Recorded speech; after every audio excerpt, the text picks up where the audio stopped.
This is Brainy Podcasts with Soraya Shaw and Tracy Filler, inspiring creativity and innovation through evidenced neuroscience. We are about to be joined by Leandrew McCain, and she is a fellow applied neuroscientist and is also a co-author of your book, which I always forget the title because it's a super long title. Inspiring businesses for leaders. Yep. There we go. So we're gonna. I feel like we're going to be doubling down on the brain content today, which is hopefully why people are tuning in to understand what's going on, as we said in our first series with our mothership, and start to look at how that's impacted by the environments that we are living and working in. Yeah. And I think it's a great build on episode 1 with Professor David Wilkinson, where we were talking about the importance of humanity and AI. And so this is building on the humanity. So I think episode 2 is going to be a nice build from episode 1 with David. Yeah, because interestingly, we talked a lot about structure, organizational structure specifically, and the environment and how that impacts. He used that phrase, dancing with the neural pathways. And so we just don't know, or we are starting to learn through neuroscience, how that impacts long-term things like PTSD, how that's showing up. And Leanne, the reason why we're so excited to have her is she's an expert in psychosocial, which we're going to learn a lot more about. It's a language that has come into everyday discussion, and I'm not sure whether people really understand it. So can't wait to get started. No, I think that's really important, because we talk about psychological safety in the UK, but people don't really talk about the social brain and how we as social animals, when we're in groups of people, what we actually need and how we behave, and what actually can really damage your brain. When you talk about PTSD and all of those bullying, all of those terrible impacts that they have on the brain. So Leanne will cover this, which is brilliant, because this also, I think, helps us demystify the whole creative thing and who's creative, who's not, and how we innovate. Because when people feel they're in the flow and they feel secure, then ideas just naturally come to people, and processes can be put into place. Well done for that, because that's also underpinning every conversation, along with the neuroscience, is what makes people creative, innovate, ideate, solve problems. That's we haven't lost that. No. We know it's an important thread. So it's there, sort of sitting underneath every conversation we're having. Yeah, and I think we were quite clever in our little recess that we had. We did our own ideation and creativity, and came up with our new strategy and our model that we'll share, I'm sure, in some of the other episodes. But the importance of that creativity, that it's such a, once we started to take it apart, it's such a wide subject. So we're going to be looking at some very different areas, but all of them feed back into the same thing, ideation, creativity, imagination, because that is the future of life, really, of how we'll work with AI and tech, and what do humans bring to the table. Exactly that. Well done. Well said. I'm going to pause us. That got us together, but Tracy and I met before that through can I say, Tracy? Yeah, I was doing a neuroscience for coaches for the AC, so teaching people, and then we have a group, a neuro group once a month. And that's how Tracy and I got to know. And I love Tracy coming on the call, because she was always like, oh, I've got an idea and I'm doing this, and chatting about that and seeing a different angle in it. It really, really, and that's how it all took off. So when it started, it was just like, yeah, this is quite normal. This feels great. I'd started being a tutor support to a program for a training company that I do some work for. And one of the modules the first module I ran was for creativity and innovation, specifically to drive that in their culture and part of their organization. So that brought a lot of that conversation. And that's why I think we landed up getting ourselves into this thinking of, how does that impact humans, and how does that impact the workplace, and what happens to organizations if they don't have you know, if their radar is not on innovation and having people speak up about what they're noticing is good, not working, is working, that they could enhance, all of that stuff. So creativity and how it flourishes is a real driver for you guys. That underpins the whole innovation. I have a saying that Tracy doesn't like me saying, which is innovate or die. You know, basically with AI and tech, we've got to be human. So what is our humanness? What do we bring but this brilliant brain that we have, essentially? Yes, absolutely. Yeah. And we are creative beings. It's a creative system. Yeah. And that social brain, that they're the, you know, they are the settings that either set our brain up to either really flourish in creativity or collapse it. Yeah. Totally. Yeah. So in our first series, we looked at what is creativity, how does it show up, and who is creative, so that really recognizing that everybody is creative and it comes out in different ways, and what sparks it, what stops it. And that was really our thread through series 1. And in series 2, we've started to build a model which we're developing into 5 pillars, and one of those is around psychological safety, which is why we wanted you and why we were so excited to have you as part of our show today. Yeah, really brilliant. Thank you. So you're our second episode. We had a first episode with a guy from Oxford, and he talked very much about processes and systems and AI and humanity. And so for you to talk about yours will be just wonderful. So was he talking about processes and systems from a psychosocial and psychological safety perspective? Not really, no. I mean, you touched on it, but not it was much quite more a lot around tech. Yeah, the tech and how humans will interact with it and leadership systems. Yeah. Got you. So interesting, really. So you're a lovely build into this is the human bit. This is what it really means. Because if you don't have this stuff, people just can't think anyway. Simple Absolutely. With that in mind, we need an introduction from you, Leanne. Yes. Who are you? Just a small little thing. Can you introduce me, please? Can go you? On, Soraya, go on. Myself. Poor But our, you can. Our wonderful expert advisory group chair today, Martin Campbell. I gave him, of course, the stellar introduction that he deserves, and he just sits uncomfortably and squirms in his chair. Oh, bless him. He's the one I met, didn't he? He was on sax with Paul, I think, wasn't he?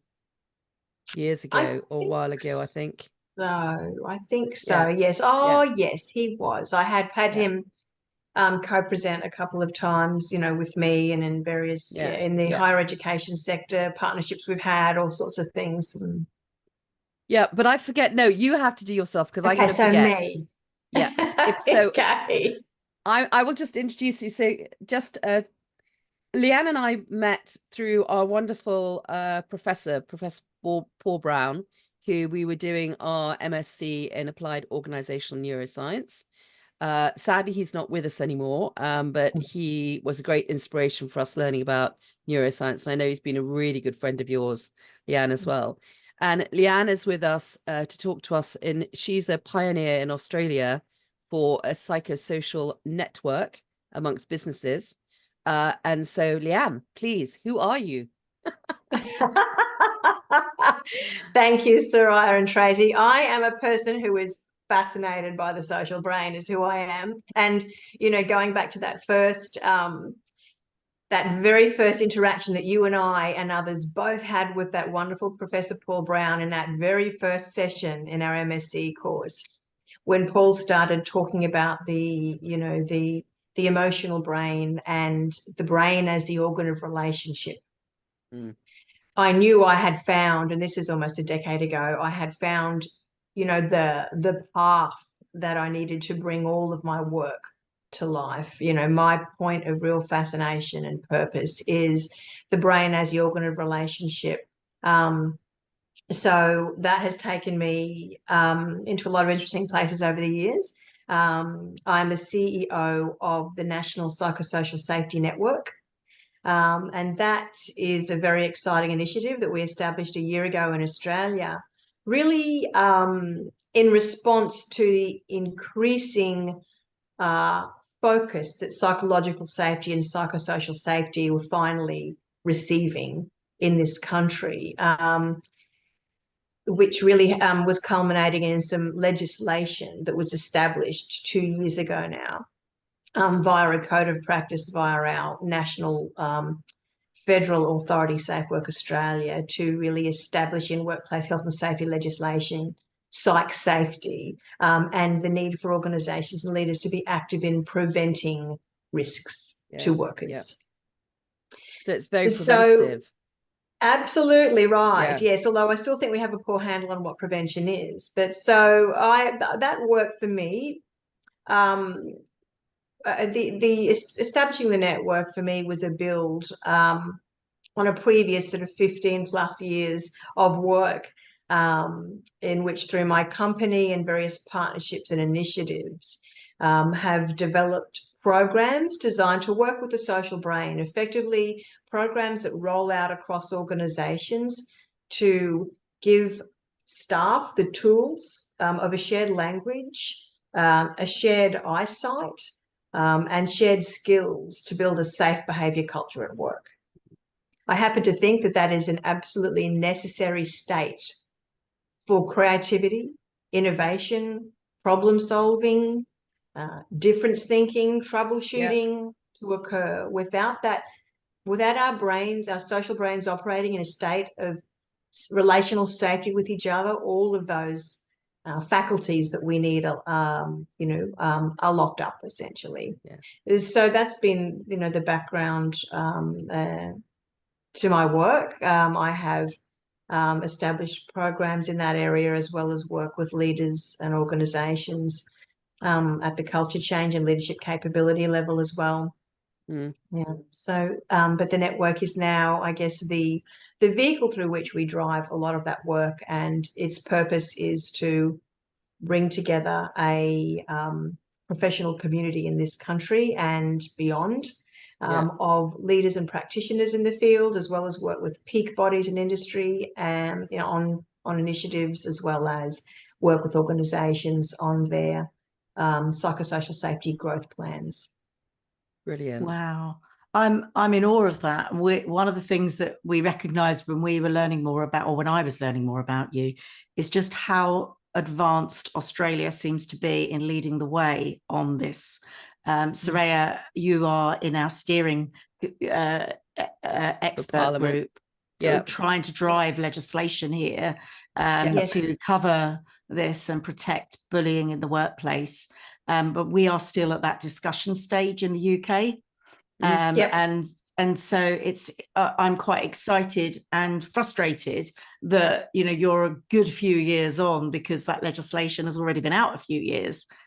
Can I just build on that, Tracy? One other thing that, and Leanne, just so you know, because we're having an election here in the UK, that they were going to read the paper in Parliament, I think the next couple of weeks. It's now all had to be shelved until after the elections go through. And so, Tracy, it's like, you're just like, oh, all that work is now just kind of like just hanging there until I've been there. Sorted. Look, congratulations on the white paper, though, nonetheless. It's such an important step. The work is not lost. It's there, it's captured. It can reform or re-emerge. It can be used in so many different directions, whether that has to be repurposed or it's just simply a hit pause moment. But it is very frustrating. When those political shifts cross the time frames needed for change. So we're all chatting here with a sort of understanding of psychosocial. I wonder if it would be useful, thinking of people listening in going, what are they all talking about? If we could just perhaps have your view on what that stands for, what it actually means. That might be quite a good place to start. Very good question indeed, Tracy, and such an important one. So psychological safety is where I'll start. Psychological safety really is an effort focused on supporting workplaces and workers in them to be able to safely participate in conversations, in meetings and discussions, in decision making, knowing that their ideas will be welcomed and heard, that they won't be subjected to, you know, rejection, exclusion, ridicule, derision, mockery, and that they have a voice that can be heard and heard respectfully. And that they indeed willingly participate to contributing to that safe culture and practice. That's the goal and purpose of psychological safety. So psychosocial safety has really come to be, I guess it's come to be recognised as having a broader remit, recognising the broader church of effort required organisationally to look at the conditions and settings that staff operate in. So it also looks, while it's looking at the social conditions of the workplace, it's also looking at the systems and processes that support the experience of work, how, you know, work is distributed, how workloads are managed, how shift work and remote work and isolated workers are supported, and the stressors that all of those aspects of work can produce. So there's an interesting but necessary tension in the two fields. They are distinct fields, but of course they are correlated. My view, and indeed Martin Campbell, the chair of our expert advisory group of the network, spoke about this today in a terrific webinar we ran, is that psychological safety is the necessary precondition on which to make psychosocial safety improvement. Because we can come up with the, you know, with the greatest work redesign, for example, strategies in the world. But if we don't have an environment in which we can consult and listen and understand where pressures are and are not, if we don't have a safe space at work for dialogue, we can write the best policy and strategy in the world and it will not take, because the social brain's not tuned to either hear it, consult on it, collaborate it, or accept it and connect with it. Yeah, I guess in our old days, we'd have classed that as the buy-in. Well, that's true. And part of the change management structures is about taking people with you and following what you're trying to do. But actually what we're starting to see now is the importance of working and connecting with every human brain in your business and having them contribute with every single human brain in the business. Yeah. Well said. Yeah. And Leanne, I wonder if you could just explain to people why that's so important for the brain. What happens when people don't feel that they're in that safe space? Absolutely. Yeah. As we say, you know, crudely speaking, the human brain, when it enters a work setting or any setting, has two fundamental operating states: a state of trust or a state of threat. In a state of trust, as we have just touched on, you know, the brain's social resources are twinned with its cognitive and creative resources. And that social safety, that sense of belonging and inclusion, which the brain fundamentally needs to flourish, is really attuned for creative performance. In a state of threat, well, we experience a very opposite condition. So I'll explain, I guess, at a great level of detail using a threat scenario. So imagine, you know, a team member walks into the meeting room to start the morning or the weekly team catch up. There are two people sitting at the table. They're having a chat. They're huddled close together.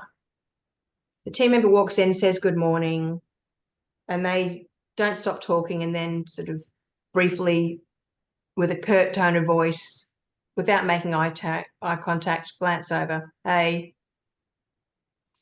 cold facial expression, clipped tone of voice, body language turned away, that team member who's just entered the room is going to pick that social signal up. And the amygdala at the base of that limbic system, which has that extraordinary job of processing stimuli, signals externally and internally into the brain to identify, am I safe or am I vulnerable? And loading that emotion on to the neurons to make sense and meaning of that 1/80th of a second exchange, identifies, I could be vulnerable here. If it's the 16th time an interaction like that has occurred between those two people and that team member, of course, it treble folds the impact and the identification of social threat signal. So then, and as Paul taught us back in the day, the brain then in those limbic regions responsible for processing these signals then loads that emotion, that sense of fear, that threat, that sense of anxiety onto the neurons and starts to distribute it up through the networks. And it, broadly speaking, that information will often find its way into the midbrain and regions associated with processing the significance of emotional and social stimuli. So one of those regions is the posterior superior temporal sulcus, which has an extraordinary role in interpreting the intention of that communication signal we have received. And again, if it's not the first time, but it's the time that that face, that voice, that human has sent social threat signals to us in one form or another, that brain will, that system will very quickly identify and, if you like, confirm the threat. Once that information reaches the prefrontal cortex, the conscious part of the brain, extraordinary things occur. The first thing the prefrontal cortex system will do is attach a language to that information, to that emotional information. It could be, I've got to get out of here. I'm in over my head. I can't do this anymore. It's likely to be an internal narrative we've played many times if it's not the first, but the 50th time. And so that starts to, once that's occurring, a whole lot of other things are occurring. The brain is reducing the amount of glucose and oxygen in circulation in the brain. It is redirecting its energy out of the prefrontal cortex down back into the limbic brain, down the brainstem, and it's activating our autonomic nervous system. It's then, putting us into, of course, our classic fight, flight, flee or freeze state. And of course, the sympathetic nervous system is activated. We have all of those associated felt responses of tightening chest, constricted voice, stomach in knots, sweaty palms. These social threats to us are as systemically profound as the physical threat of an approaching car or bus or a pouncing tiger. Yeah. And I think that's, by the way, that was beautifully said. Far better than I could ever have done it. But I think what's interesting as well, interesting about the brain, that will be going on in an individual, and from the outside, people really can't see it. If you'd broken your leg, people would have gone, oh, they've broken their leg. But the damage that is being done internally, especially with the neurotransmitters you've got, being released all the time, is why we see such awful, situations with suicides and breakdowns and burnout and all that kind of thing. But people can't see it. They don't know what they're doing. It's extraordinary. It is so true. We've had a couple of recent examples, I've had of professionals and leaders close to us who've had in recent times sustained exposure to threat behaviors. One from a client where every single interaction was obstructionist, was cold, was, abrupt, was bringing a statement of disagreement, which is, and of course, disagreement is a gift done kindly, respectfully, and supportively. Mm. And when it's intermixed with points of agreement, we discuss what our consensus points look like and what our difference points look like. But of course, when it's just a sustained pattern over and over again, you know, with all of those, I guess, social threat signals in play as well, it has an extraordinarily debilitating effect. Now, if we're involved in those exchanges as a one-off, it'll be something we'll be alert to.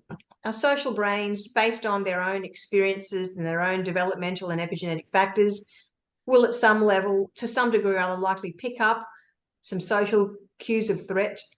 However, when we are exposed to those sets of behaviours from one person or several people over and again in a pattern of behaviour, that's when it becomes debilitating.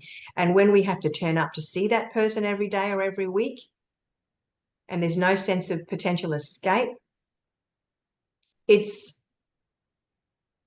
really difficult to do justice the effect that has on a human being. Mm. And the sense of erosion of their confidence, the sense of self. Because so much as social beings, so much of our sense of self is related to the other. Yep. That's how the brain is designed. And when that's broken and we have that sense of rejection, it hurts the brain like no other force. Yeah. Gosh. Just going to be a bit provocative here, because in our meeting with David Wilkinson, we touched very, very slightly on psychological safety in the workplace. And he made a fair point that it was there to allow for freedom of speech, for people to be safe, to want to step forward and say what they're thinking, but not to be agreed with necessarily. And that there is a risk that we might take this too far, that everything gets taken to HR because somebody didn't take on board what their thoughts were. So I think it is important to put some balance on this. Absolutely it is. Or I would say it's important to apply principles and practices of psychological safety the best way and in a considered way. It's true. We have clients in my company here who are a faith-based education system, and they often, members of their leadership fraternity will say to me, our problem here is that we're just all too nice to each other and we're very polite. It's our tradition and culture to be very polite to each other. And what we do then is we avoid having the disagreement. We avoid having the hard conversation. And so we allow poor practices to develop that we should be nipping in the bud a lot earlier. And I say to, and they describe this to me as a deficit in the leadership capability. And I say to them, this is not a deficit. This is a gift. This is a strength of you in your leadership capability. If you use it right, if you are using your approaches of kindness and courtesy to have the hard conversation, all of a sudden you are way ahead. We've got to go into a lot of organizations and bring them along to make the case that values in practice that consider others are going to actually improve their leadership performance. We don't have to do that with you guys. You're there. We just need you. We just need you to go on the journey of building courage and skills and approaches to use those values and that quality of kindness in the dialogue to have the tough conversation, and that equips you to have it well. Beautiful, brilliant. Nice example. Yeah. And so how is this impacting the leaders then of today? Because I'm thinking of organizations where you've got almost outdated leadership still existing in organizations where, you know, giving them the idea of having mental health as something to be on the radar is something HR deals with. And there are still plenty of organizations that are run with that culture. And then there are those that are recognizing that it's real, that it's around them, that it's at board level and below, and are trying to embrace and do something about it, and are navigating a very complex situation and understanding. What's the impact on leadership styles going forward with this greater understanding and awareness? Such a good question, Tracy. I see a few tensions occurring, to be honest. There's a sort of almost a tug of war we see at times between the traditional HR or people and culture functions and the safety functions of an organisation, and confusion, lack of clarity over who has portfolio leadership of psychosocial and psychological safety. But the biggest tension I'm seeing is in the C-suite. We pay very little attention to the psychological safety of the senior leadership team. We are very organisationally focused, and the dialogue you'll see around psych safety is very focused on worker psychological safety and psychosocial safety settings, as it should be. But a necessary precondition of that is the psychological safety in felt lived practice of our senior leadership team. If their brains aren't operating in a state of trust, if their social interactions aren't infused with respect and consideration, if they're not walking into their decision-making rooms and environments in a state that is free for innovation and difference thinking and tough conversations, or looking at the experience of their workers and how to improve it, how will they achieve progress in their psychosocial safety strategy and efforts? Well, they won't. So that's the biggest tension. There's a lot of, in Australia, with the release of Safe Work Australia's model code of practice in November 2022, and then largely speaking, throughout 2023, the states and territories, most of them, released their own code of practice for application in their region. Through that time, I would have been speaking to, hundreds of leaders. And I commonly had reported a sense of quick rise in felt pressure, upwards pressure, sideways pressures, and downwards pressures on leaders to be seen to be responding to the new legislation. And unfortunately, there's the challenge, because that sets up real tensions. Unfortunately, in that state of heightened pressure, and without addressing and building psychological safety, leaders aren't set to make good decisions. They're going to make decisions for optical reasons, to be seen to be doing their job rather than doing it. They're going to be, in that state of pressure and stress, raise defenses for oppositional and confrontational dialogue internally and externally that they are feeling. And so this is why we say psychological safety and the build of a psychologically safe culture is the necessary precondition to make advances on the broader remit of effort around improving the experience of work. And that starts with the leadership team. It's really interesting what you're saying. We've got I'm sure you've seen in the papers, we've had terrible scandals going on in the UK with moral corruption, really. And it's exactly what you're saying. Up in the C-suite, the morals compass goes out the window, imposter syndrome comes in. It's all about survival and being seen, and no thought for the people whatsoever. And it trickles all the way down. Yeah, absolutely. Absolutely. As I often quip, we've got to remember that leaders have brains too. They often operate exactly the same way. Yeah, exactly. As every other human on the planet. And we need to start developing leaders accordingly, with the social brain in mind. Yeah. How do we get that started? What are the practical things that they can start to do differently or become more aware of or do more of?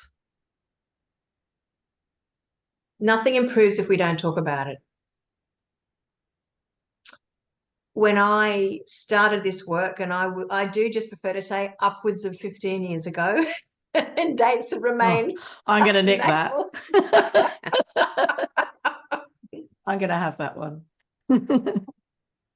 I'm sure I seemed like some, St. John the Baptist type lunatic in a Hessian suit, trying to have conversations that no one was having.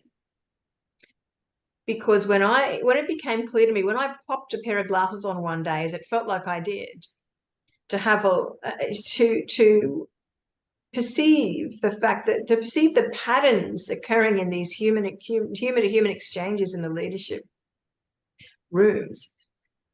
And I came to see that it wasn't the subject matter that was derailing discussion. It wasn't the methods of communication that were derailing discussion. It was the manner in which we were communicating that was derailing discussion and derailing progress. My next thought was, well, we don't have a language to talk about how we talk to each other in our organizations. How do we begin to fix this? I've got to come up with a language. So I did. I came up with the foundations of a language I still use with teams, and as does my team to this very day. I started to talk to them about the principle of manner, putting manner before matter in their mind. Yeah. I started to talk to them, use phrases like, none of the issues we discuss at work require us to abandon mutual respect and professional courtesy.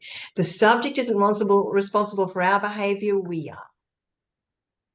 Started to unpack, separate for them the matter and the manner, and choose their manner first, recognize that they're not indivisible forces.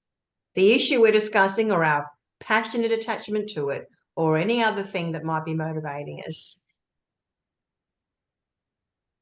doesn't require us to abandon courtesy in our conversation. And of course, only debilitates and retards our progress if we actually aren't mindful of that manner. What we do is we instantly otherwise put up a defensive wall in the other, ensure that we will not be heard. So the long-winded answer to that question is talk about it. Builds the language to talk about how you talk to each other. And get into a really specific and practical conversation about the kind of manner that we have seen in our working lives that makes us feel unsafe, that we have observed it makes others feel unsafe. That takes courage at times. That takes candor. It takes honesty. It takes leadership, true leadership might, to have those conversations at the C-suite level. But when you're equipped with that language, that manner before matter language, and you're using it, all things are possible. Because what you've also done at that point is given yourself more than a shared language. You've given yourself a shared awareness of what those behaviors, those threat and trust, and more those threat and trust behaviors are and aren't that you want to see in your room, and a shared accountability to trade them. And once we find we've created that transparency, we see very quick positive shifts in safe behavior. And once the leaders have that, then it's easy. Then they're on the path to guide their organisation. And we've had great examples that include, I often refer to the wonderful Vice-Chancellor of Central Queensland University here, Professor Nick Klomp, who has really taken this on in his university and at his executive table, and still says to this day, after implementing my program to implement that manner before matter culture in his university, says that there's not a week go by whereas leaders, they aren't talking about it and practicing it and referencing the communication charter they created as an outcome of that work. That's brilliant. So they created their charter together. Correct. Yeah, brilliant. Yeah. there's also what comes out for me there straight away is the whole thing around trust.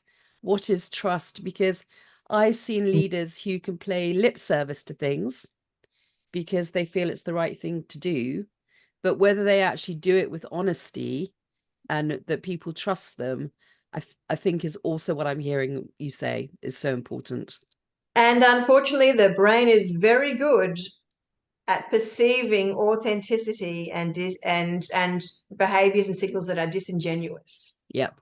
You know, as we know, you might have even come across that wonderful Paul Ekman's research on the face and how the brain, you know, interprets signals produced by those 42 facial muscles that we have in concert with voice to look at consistencies and inconsistencies. And the brain has, as Ekman says, come to distrust a simple smile because a smile can be faked. So we're looking for, of course, we don't have any, but creases around the eyes, around the mouth, you know, movement in the face to identify, are those signals consistent? So it's true. And what I love about these conversations is that they can be around manner, is that they can be clumsy and awkward and uncomfortable. You know, I often encourage people to say, if you're feeling nervous or uncomfortable about this conversation, all the more power to the effort, because it will be sincere. And the other person's brain will be attuned to the sincerity of that information they're receiving and more open as a consequence. It doesn't need to be polished to perfection. It's interesting because as you start talking about that, I think about theory of mind, how as human beings, we're always, for our survival, scanning people's faces and mirror neurons. So we're completely mirroring people's behaviors. And so we absorb it without even being aware. Unconsciously, we're taking it in, and we will react and respond in exactly the same way. It's so powerful. And actually really very little is understood amongst people, really, in a and total yet context. a driving force of our lives. Yeah. I read it, and I shouldn't reference an article that I can't cite, but I'll send you the details afterwards. It's the study I came across recently that identified that, and not just co-located with the mirror neuron networks, but in similar regions, ion, as in IRON, particles in the brain that act as magnets conducting energetic information brain to brain that aren't even relying on the face.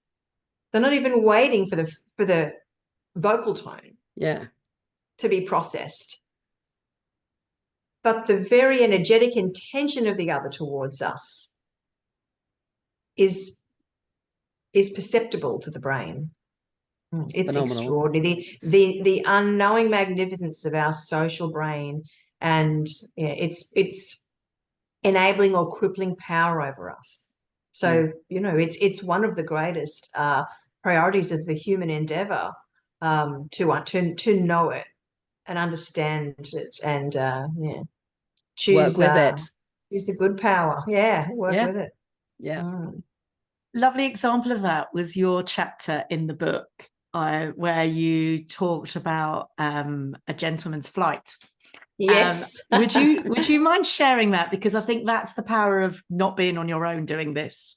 And the change doesn't come with just one person, as you say, that suddenly looks like the nutty professor coming up with the latest idea, and bringing people with you, and how that adds impetus to that journey of discovery and change. Thank you. Good question, Tracy. That was a great story some years ago when I was just thinking about the role of fear, of course, which is a fundamental, path of inquiry related to this work. And I got into a conversation with a fellow on the plane that was sitting next to me, where it was a long flight ahead. And he started chatting to me about how he used to have a fear of flying that he had overcome. And then he said he also used to have a fear of heights. And he said, but I overcame that a few years ago. I was on this hiking holiday with my wife, and I came across this viewing tower.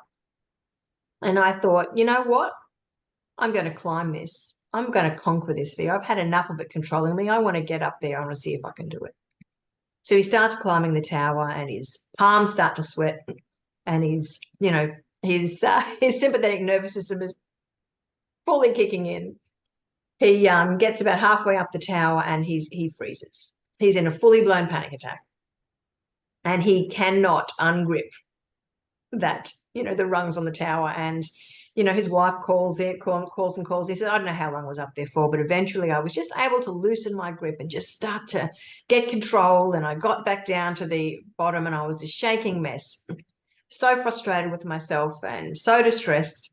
And I couldn't lose this sense of frustration for the rest of the holiday. So he said, on the last day, I came back and tried it again. I started climbing the tower. I was having the same reaction. My stomach was in knots. My chest was pounding. My palms were sweaty. And he said, and I got to about the same point at on the tower as I got to last time. And I stopped because I come across another man who was stuck frozen to the tower. And he said, I just said to this guy, mate, you'll be all right. You're going to be okay. You can't fall. I'm here. He said, I've got this. You climb slowly. I'll be outside you. Just take one step at a time, and we're going to do this together. And he said, we got all the way to the top and all the way to the bottom again without stopping. Wow. So that would get anybody thinking, what's going on there in the brain? Fear, I would contend, is the strongest of all human emotions, such a primordial emotion that conditions everything that happens in the brain. And yet something had the power to disrupt his brain in the midst of a fully blown panic attack.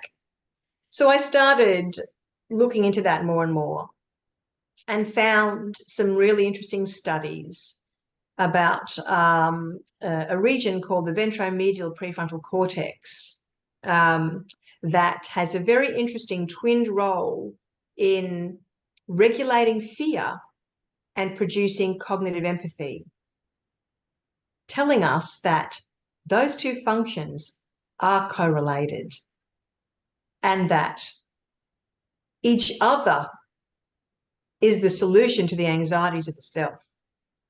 Of course, that is very, very consistent with researchers such as Daniel Siegel and so many others, Richard Davidson, understanding the power of our interpersonal neurobiology. But what I loved about these, about bringing together these studies around fear regulation and cognitive empathy, is the fact that cognitive empathy is something we can actually build our capability in. So the inferior frontal gyrus is also involved in empathy. However, it's more that emotional empathy, it's called, which, which instinctively reacts if you see someone bump into a door or slam their finger in a car door. Cognitive empathy, we can consciously develop mindfully through, practices such as prayer and meditation, through mindful activity, to really enter a state that understands that conditions, that attunes the brain as it's so naturally able to be to the state of considering the other. And that when we get out of that state of self-anxiety and shift the focus of our brain's energy and attention to other, we find that there is a great power in there and benefit to self, because while we're not paying attention to ourselves, actually, the neuroses of self, the anxieties and the fears like that man experienced on the tower, dissipate. That's the power of the social brain. And that's very important when it comes to supporting people to recover from bullying as well, and also to manage their way through bullying behaviours at work, because they're not only the social brain isn't only the means by which we understand the impacts of bullying and incivility at work. The social brain is the means by which we develop responses to it and the means by which we recover from it. Oh, thank you for sharing that. I love that. When I read it, I could be there, and so many examples of where I've been frozen and then I've allowed myself to come out of it. And you're absolutely right. Yeah. Oh, beautiful. To know that there is the other side of fear. Mm. Mm. And I think that takes me to an example I've used in coaching a leader recently who was, had a real anxiety around public speaking and leading meetings and discussions. And so I took her through, these stories and this thinking and got her thinking about a place where she feels confident and strong, which for her was her knowledge, depth in her field, and also the high levels of trust that people have in her to provide that knowledge with accuracy and precision, meaningfully and well contexted. And yet her voice wasn't being heard enough. And so I got her to really encourage her through the coaching, really shift her thinking and recognize that, these people sitting around the table that you're looking at are probably feeling more vulnerable than you are. They don't have your knowledge. They are feeling scared and threatened by the decisions they're having to make every day. Most of them are avoiding those decisions as a result. And they're riddled with their own insecurities and their own neuroses and their own worries, their own angst. You're their leader. You're their guide. Put them first. You're there as their helper. And that shift, in language, to thinking about what can I do for you? What can I do for them? How can I help? It remarkably dissipates our own anxieties once we shift ourselves and our minds into that role, and we're emotionally attached to it. The care for others takes care of the self. Mm. Sorry, Soraya. No, it's fine. I was just thinking about mindsets and how we tell ourselves these stories. Both of you, I can hear the stories going on in your head with your clients and with you, Tracy, and actually how we have to change that story, and we do have that power. So my work was around mindsets and getting people in Yes. organizations to change their mindsets. And it was actually, I wouldn't say it was easy, but once you give them a switch to change their story, because we know at the brain with the amygdala, for instance, it takes in both negative and positive. So if you Yes. can change to switch that has a very different outcome as well. Really different outcomes. It does. Enjoyed this episode? Listen to more at brainycast.com.